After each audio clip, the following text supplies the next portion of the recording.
Assalamualaikum warahmatullahi wabarakatuh. Kami dari kelompok 11 di sini akan mempresentasikan hasil dari diskusi kami mengenai ayat dan hadis yang membangun hukum syirkah dan mudharabah.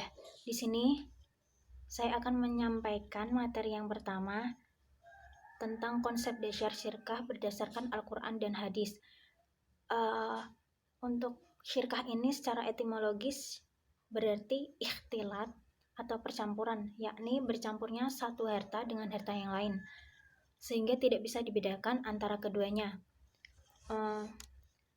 Kemudian definisi lain yang dikemukakan oleh Imam Madhab, yaitu menurut Malikiyah, syirkah ini menitik beratkan pada perserikatan kepemilikan harta kekayaan yang dimiliki dua orang atau lebih, di mana masing-masing pihak memiliki hak yang sama dalam hal melakukan perbuatan hukum terhadap harta tersebut atas seizin pihak lain. Menurut Syafi'iyah, syirkah ini merupakan ketetapan adanya hak pada sesuatu bagi dua belah pihak atau lebih atas dasar perserikatan tertentu. Kemudian menurut Hanafiyah, syirkah ini adalah suatu ungkapan tentang akad atau perjanjian antara dua orang yang berserikat di dalam modal dan keuntungan. Menurut Hambali, syirkah ini yaitu bersekutunya dua orang atau lebih dengan modal dari keduanya untuk berusaha secara bersama-sama mengembangkan modal dan keuntungan dibagi menjadi dua, tetapi nanti yang bekerja itu mendapatkan keuntungan yang lebih banyak. Kemudian jenis-jenis syirkah ini dibagi menjadi dua, yakni syirkah amwal dan syirkah abdan. Di sisi lain, syirkah ini dibagi menjadi dua lagi, yaitu syirkah amlak atau kepemilikan dan syirkah ukut. Yang mana syirkah amwal dan syirkah abdan, syirkah amwal ini adalah dua syari atau lebih memiliki harta bersama melalui usaha tertentu tanpa melalui usaha tertentu atau tanpa melalui usaha tertentu. Syirkah amwal ini juga dibagi menjadi dua, yakni syirkah amlak ikhtiari dan syirkah amlak ijbari. Untuk ikhtiari ini adalah penyediaan dana oleh dua syarik atau lebih untuk dijadikan modal usaha. Syirkah ini terjadi akibat akad hibah, wasiat, dan pembelian. Contohnya, seseorang menghibahkan atau memberikan sejumlah uang kepada dua orang siswa sekolah yang kehabisan ongkos, maka uang tersebut adalah milik dua siswa tersebut. Untuk syirkah amlak ijbari, kepemilikan bersama ahli waris atas harta warisan karena orang tua mereka meninggal dunia. Kemudian syirkah abdan ini adalah kerjasama antara dua syari atau lebih guna melakukan usaha tertentu dengan modal berupa keterampilan. Beda ya sama syirkah amlak tadi. Untuk syirkah abdan ini modalnya berupa keterampilan antar sesama syari. Misalnya, kerjasama para penjahit untuk mengerjakan proyek seragam sekolah. Kemudian ada syirkah ukut, dibagi menjadi 6, yakni syirkah amal muafadah, syirkah amal i'nan. Kalau muafadah ini penyertaan modal usaha dari masing-masing syari dengan jumlah modal yang sama. Untuk syirkah amal i'nan itu penyertaan modal dengan jumlah yang berbeda ya sama muafadah tadi. Terus kemudian syirkah abdan muafadah ini penyertaan keterampilan dengan kualitas keterampilan yang sama. Untuk syirkah abdan inan, penyertaan keterampilan dengan kualitas keterampilan yang berbeda. Syirkah wujub muafadah ini adalah penyertaan kredibilitas usaha atau nama baik dari masing-masing syari sebagai modal usaha dengan kualitas kredibilitas yang sama. Kemudian ada syirkah wujud i'nan, penyertaan kredibilitas usaha atau nama baik dari masing-masing syari sebagai modal usaha dengan kualitas kredibilitas yang berbeda.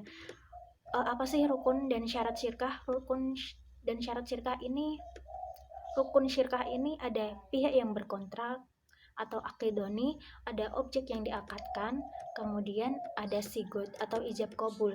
Dalam ijab qabul ini ada syarat-syarat yang harus dipenuhi ulama fikih, yakni adanya kejelasan maksud antara kedua belah pihak. Maksudnya itu apa gitu. Adanya kesesuaian antara ijab dan qabul, kemudian adanya pertemuan antara ijab dan qabul, kemudian yang terakhir adanya satu majelis akad dan adanya kesepakatan antara kedua belah pihak tidak menunjukkan penolakan dan pembatalan dari keduanya. Kemudian materi akan disampaikan oleh rekan saya. sebagai wakil. 2. Mengenai modal disyaratkan, yaitu 1. Berbentuk uang, jelas jumlahnya, tunai, dan diserahkan sepenuhnya kepada pengelola. Yang ketiga yaitu yang terkait dengan keuntungan disyaratkan bahwa pembagian keuntungan harus jelas dan bagian masing-masing diambil dari keuntungan dagang tersebut. Selanjutnya akan dilanjutkan oleh pemateri selanjutnya. Perkenalkan, nama saya Azifat Nur Safitri, NIM 1952101002. Di sini saya akan melanjutkan penjelasan dari kelompok 11. Selanjutnya yaitu konsep dasar mudharabah berdasarkan Al-Quran dan Hadis. Mudharabah yaitu akad kerjasama antara dua pihak, di mana pihak pertama bertindak sebagai pemilik dana yang menyediakan seluruh modal, sedangkan pihak lainnya sebagai pengelola usaha. Keuntungan usaha didapatkan dari akad mudharabah dibagi menurut kesepakatan yang dituangkan dalam kontrak dan biasanya dalam bentuk nishab. Istilah mudharabah oleh ulama fikih Inzas menyebutkan dengan qirat.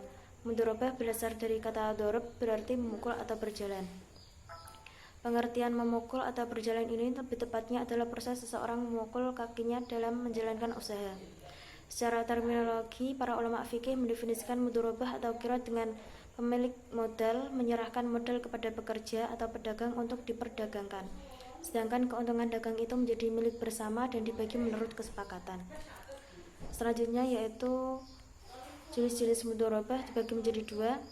Pertama yaitu mudharabah mutlaqah, adalah akad kerjasama yang memberikan kekuasaan penuh kepada pengelola untuk mengelola modal usaha. Yang kedua yaitu mudharabah muqayyadah, adalah akad kerjasama yang menetapkan syarat-syarat yang harus dipenuhi oleh pengelola modal dan pemilik modal. Selanjutnya yaitu dasar hukum mudharabah. Dalam Islam, akad mudharabah diperbolehkan karena bertujuan untuk saling membantu antara investor dengan mudharib. Meskipun mudharabah tidak secara langsung disebutkan oleh Al-Quran atau As-Sunnah, namun ia adalah sebuah kebiasaan yang diakui dan dipraktikkan oleh umat Islam, dan bentuk perdagangan semacam ini terus hidup sepanjang periode awal era Islam dan perdagangan jarak jauh. Selanjutnya yaitu rukun dan syarat mudharabah. Dalam hal rukun akad mudharabah terdapat beberapa perbedaan pendapat antara ulama Hanafiyah dengan jumhur ulama. Sebagaimana yang dilakukan ulama Hanafiyah memasukkan rukun-rukun yang disebutkan jumhur ulama selain ijab qabul dan qabul sebagai syarat akad mudharabah. Dari beberapa pendapat tersebut, maka rukun dari akad mudharabah terdiri dari 1. Pemilik dana atau nasabah, 2. Pengelola dana atau pengusaha atau bank, dan yang ketiga amal atau usaha atau pekerjaan, yang keempat ijab qabul. Adapun syarat-syarat mudharabah sesuai dengan rukun yang dikemukakan jumhur ulama di atas, yaitu 1. Orang yang berakal harus cakap bertindak hukum dan cakap diangkat sebagai wakil. 2. Mengenai modal disyaratkan, yaitu 1. Berbentuk uang, jelas jumlahnya, tunai, dan diserahkan sepenuhnya kepada pengelola. Yang ketiga yaitu yang terkait dengan keuntungan disyaratkan bahwa pembagian keuntungan harus jelas dan bagian masing-masing diambil dari keuntungan dagang tersebut. Selanjutnya akan dilanjutkan oleh pemateri selanjutnya. Assalamualaikum warahmatullahi wabarakatuh. Perkenalkan, nama saya Solihatul Nisa. Di sini saya akan menjelaskan mengenai dasar hukum dari syirkah. Menurut tafsir Ibnu Katsir dalam surat An-Nisa ayat 12, para ulama berbeda pendapat tentang masalah persekutuan, yaitu suami, ibu, atau kakek, 2 orang saudara seibu lain bapak, dan 1 atau lebih saudara sekandung. Menurut pendapat jumhur ulama, suami mendapatkan setengah, ibu atau kakek 1/6, saudara seibu lain bapak mendapatkan 1/3, serta persekutuan bagian saudara sekandung di antara mereka sesuai kadar persekutuan, yaitu sama-sama saudara seibu. Dalam ayat An-Nisa tersebut menunjukkan bahwa perserikatan dalam kepemilikan harta di mana perkongsian yang terjadi secara otomatis disebabkan karena waris.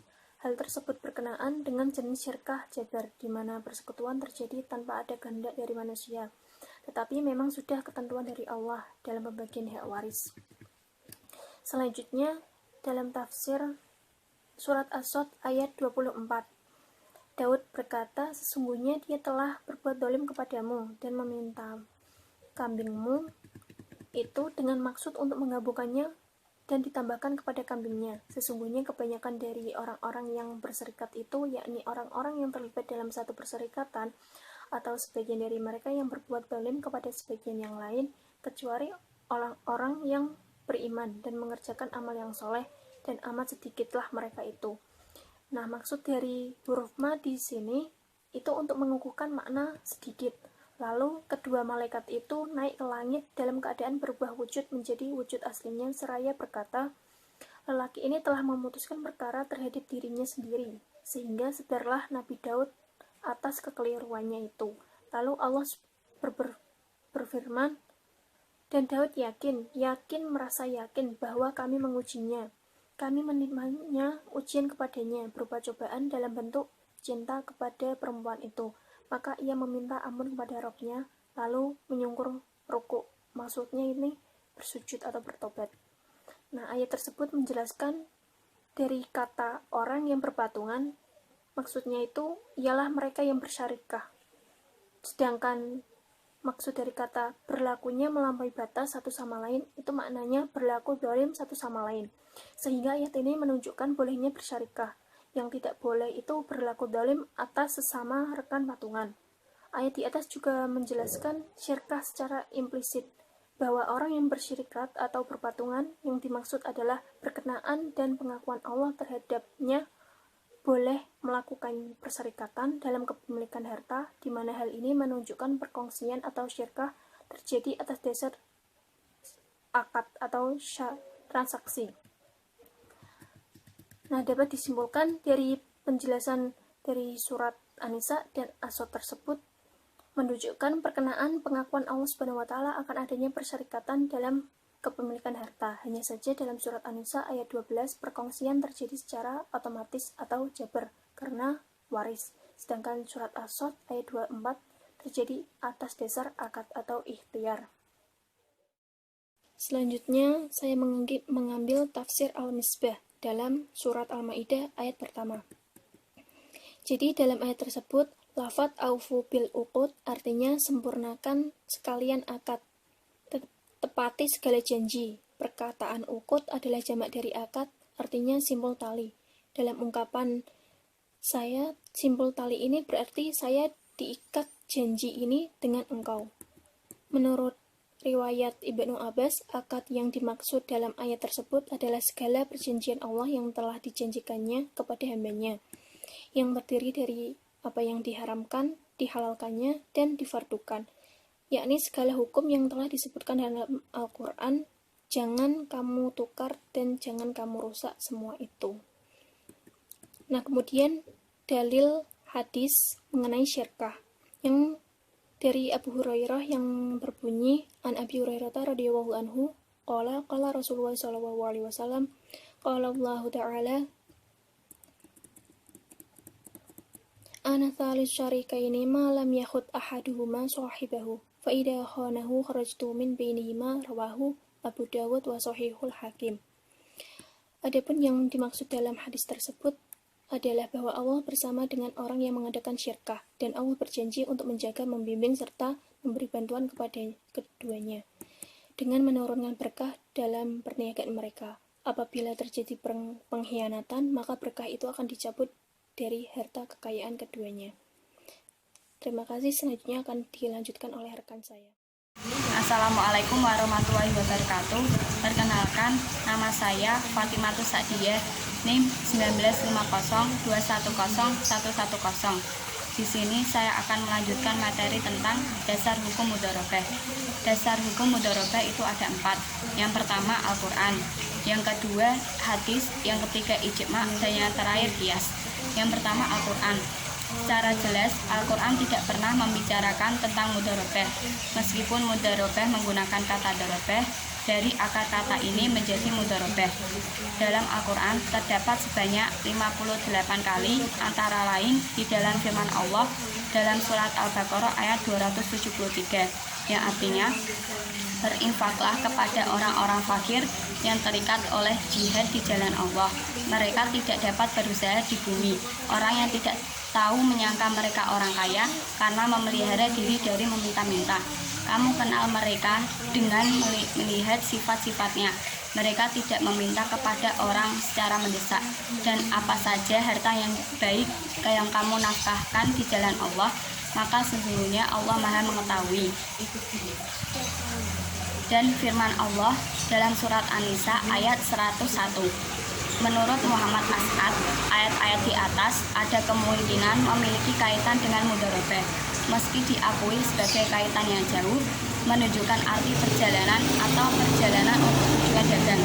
Adapun dasar hukum mudharabah yang lebih mencerminkan anjuran untuk melakukan usaha adalah ayat-ayat antara lain firman Allah dalam surat Al-Muzammil ayat 20 yang artinya, Dia mengetahui bahwa akan ada di antara kamu orang-orang yang sakit dan orang-orang yang berjalan di muka bumi mencari sebagian karunia Allah, dan orang-orang yang lain yang lagi berpegang di jalan Allah. Dan firman Allah dalam surat Al-Baqarah ayat 283. Ayat tersebut umumnya menunjukkan adanya kebebasan bermuamalah dalam mempergunakan harta dengan cara mudharabah. Secara eksplisit, Al-Quran menyebutkan mudharabah sebagai salah satu bentuk muamalah yang diperbolehkan dalam Islam. Ayat di atas menyiratkan tentang kebolehan akad mudharabah. Dapat disimpulkan bahwa apabila dua orang atau lebih melakukan transaksi di mana kedua pihak sama-sama menyertakan modal dan saling percaya satu sama lain, maka tidak diperlakukan adanya jaminan. Karena akad mudharabah merupakan akad kerjasama, maka prinsip kepercayaan otomatis terdapat dalam transaksi tersebut, yang mana pihak yang diberikan pinjaman harus segera memenuhi tagihan atau membayar pinjaman pada tempo yang sudah disepakati di awal. Yang kedua, hadis Rasulullah yang menganjurkan untuk berusaha dengan melalui usaha kemitraan dengan pihak lain dengan membagi hasil keuntungan, antara lain hadis riwayat Tabrani. Nah, di sini diriwayatkan dari Ibnu Abbas bahwa Sayyidina Abbas bin Abdul Muthalib jika memberikan dana kemitraan usahanya secara mudharabah, ia mensyaratkan agar dananya tidak dibawa mengarungi lautan, menuruni lembah yang berbahaya, atau membeli ternak. Jika menyalahi peraturan tersebut, yang bersangkutan bertanggung jawab atas dana tersebut. Disampaikanlah syarat-syarat tersebut kepada Rasulullah SAW dan Rasul memperbolehkannya. Yang ketiga, ijma'. Ijma' di sini Imam Zailal telah menyatakan bahwa para sahabat telah berkonsensus terhadap legitimasi pengolahan harta anak yatim secara mudharabah. Salah satu ijma' yaitu tentang akad pembiayaan mudharabah. Dan yang terakhir, kias. Kias menurut bahasa berarti mengukur sesuatu dengan sesuatu yang lain untuk diketahui adanya persamaan antara keduanya. Adapun kias mudharabah disamakan dengan musokah yang artinya mengambil upaya dari menyiram tanaman. Sekian dan terima kasih. Wassalamualaikum warahmatullahi wabarakatuh.